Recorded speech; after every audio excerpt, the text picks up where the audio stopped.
अष्टावक्र गीता के संदर्भ में प्रेम आसक्ति रहित करुणा एक अत्यंत गहन और सूक्ष्म विषय है। सामान्यतः हम प्रेम को लगाव, संबंध, अपेक्षा और भावनात्मक निर्भरता के रूप में समझते हैं, परंतु अष्टावक्र की दृष्टि में प्रेम का अर्थ कुछ बिल्कुल अलग है। उनके अनुसार सच्चा प्रेम तब प्रकट होता है जब उसमें मैं और मेरा का भाव नहीं रहता। जहां स्वार्थ, अपेक्षा और पकड़ समाप्त हो जाती है, वहीं से निष्कलुष प्रेम और करुणा का जन्म होता है। एक, प्रेम और आसक्ति में अंतर। संसार में अधिकांश संबंध आसक्ति पर आधारित होते हैं। हम किसी को इसलिए प्रेम करते हैं क्योंकि वह हमें सुख देता है, सुरक्षा देता है या हमारी पहचान को पुष्ट करता है। यह प्रेम शर्तों पर टिका होता है। जब तक सामने वाला हमारी अपेक्षाएं पूरी करता है, तब तक प्रेम बना रहता है। जैसे ही अपेक्षा टूटती है, प्रेम भी डगमगा जाता है। अष्टावक्र कहते हैं कि यह प्रेम नहीं, बल्कि मन की पकड़ है। सच्चा प्रेम स्वतंत्र होता है।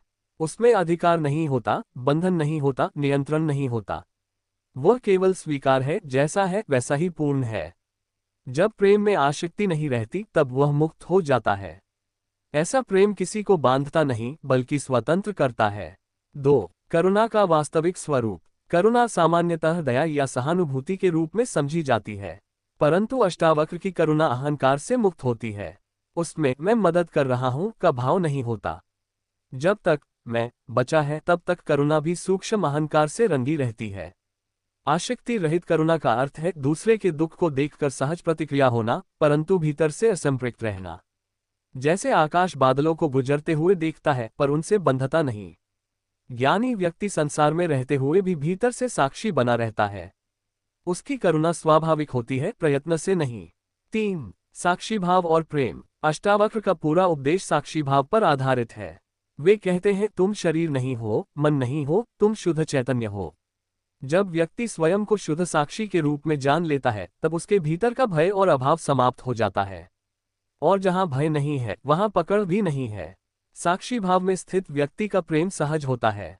वह किसी से कुछ पाने के लिए प्रेम नहीं करता, बल्कि उसकी प्रकृति ही प्रेम बन जाती है। जैसे सूर्य बिना भेदभाव के प्रकाश देता है, वैसे ही आत्मज्ञानी का प्रेम सब पर समान रूप से बरसता है। 4. संबंधों में स्वतंत्रता। आसक्ति रहित प्रेम का अर्थ यह नहीं कि व्यक्ति संबंधों से भाग जाए या कठोर बन जाए। इसका अर्थ है संबंधों में रहते हुए भी भीतर से स्वतंत्र रहना। जब हम किसी से कहते हैं तुम मेरे हो, तो उसमें सूक्ष्म बंधन छिपा होता है, परंतु जब प्रेम स्वतंत्र होता है, तो उसमें स्वामित्व का भाव नहीं रहता। ऐसा प्रेम सामने वाले को बढ़ने की जगह देता है। वह नियंत्रण नहीं करता, बल्कि सहयोग करता है। वह अपेक्षा नहीं करता, बल्कि स्वीकार करता है। यह प्रेम गहरा होता है, परंतु बोझ नहीं बनता। 5. दुख का कारण आसक्ति। अष्टावक्र स्पष्ट कहते हैं कि दुख का मूल कारण मन की आसक्ति है। जब हम किसी वस्तु, व्यक्ति या विचार से चिपक जाते हैं, तब भय उत्पन्न होता है, खोने का भय। यही भय दुख का कारण बनता है। यदि प्रेम में आसक्ति नहीं है, तो खोने का भय भी नहीं होगा।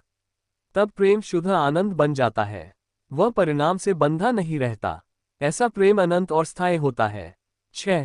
ज्ञानी की करुणा। ज्ञानी व्यक्ति संसार को एक स्वप्न के समान देखता है, फिर भी वह संवेदनहीन नहीं होता। उसकी करुणा और भी गहरी होती है, क्योंकि उसमें व्यक्तिगत स्वार्थ नहीं होता। वह सेवा करता है, पर सेवा करने का भाव नहीं रखता। वह प्रेम करता है, पर प्रेम का दावा नहीं करता। उसकी करुणा नदी की तरह बहती है, निरंतर, सहज और निष्काम। उसमें चयन नहीं होता कि कौन अपना है और कौन पराया। सब में वही एक चेतना देखना ही उसकी करुणा का आधार है। 7. व्यवहारिक जीवन में प्रयोग। यदि हम इस शिक्षण को अपने जीवन में उतारना चाहें, तो पहला कदम है जागरूकता। हमें देखना होगा कि हमारा प्रेम अपेक्षाओं से भरा है या नहीं। क्या हम सामने वाले को बदलना चाहते हैं? क्या हम बदले में कुछ चाहते हैं? यदि हाँ, तो ये संकेत है कि अभी आसक्ति मौजूद है। धीरे धीरे साक्षीभाव का अभ्यास करने से प्रेम शुद्ध होने लगता है। जब हम अपने भीतर उठती भावनाओं को देखते हैं, बिना उनसे जुड़ने के, तब मन शांत होने लगता है, और शांत मन से जो प्रेम प्रकट होता है, वही सच्चा प्रेम है। 8. निष्कर्ष। प्रेम आसक्ति रहित करुणा केवल एक आध्यात्मिक आदर्श नहीं, बल्कि जीवन का गहन सत्य है। अष्टावक्र का संदेश है कि जब तुम स्वयं को जान लेते हो, तब प्रेम अपने आप शुद्ध हो जाता है। तब करुणा प्रयास से नहीं, बल्कि स्वभाव से बहती है। जहां पकड़ नहीं, वहीं स्वतंत्रता है। जहां अपेक्षा नहीं, वहीं शांति है। और जहां अहंकार नहीं, वहीं सच्चा प्रेम है। अंततः अष्टावक्र हमें ये सिखाते हैं कि प्रेम करना छोड़ो मत, बल्कि प्रेम को शुद्ध करो, उसे आसक्ति से मुक्त करो, तब वही प्रेम मुक्ति का द्वार बन जाता है। यदि आप चाहें तो मैं इसका टाइटल और डिस्क्रिप्शन भी लिख दूं।